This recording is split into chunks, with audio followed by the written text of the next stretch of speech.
Young inflorescences as explants for callus production are important for establishing a rapid and efficient gene transformation and regeneration method for revealing gene function as well as for crop improvement.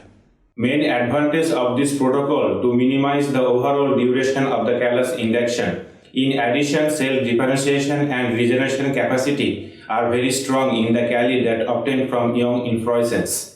Visual demonstration of this technique will help the viewer understand the process of maintaining the materials to produce the desired transgenic line without wasting time and efforts.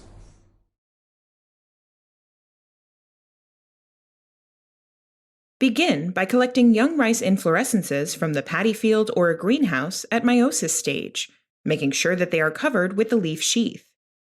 Wipe each inflorescence with a 70% alcohol swab and let it dry before cutting. Bring the inflorescence to a sterile lab bench and cut it into small pieces with sterilized scissors.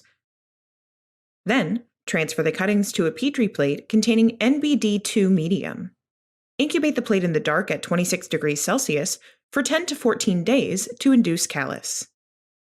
To perform transformation, transfer a single colony from the YEB plate with selective antibiotics to 5 ml of liquid YEB medium containing the same antibiotics in a 50 ml conical sterile test tube. Shake the tube on an orbital shaker at 250 times G and 25 to 28 degrees Celsius until bacteria grow to an OD600 of 0.5. Add 1 milliliter of bacterial suspension to 100 milliliters of YEB.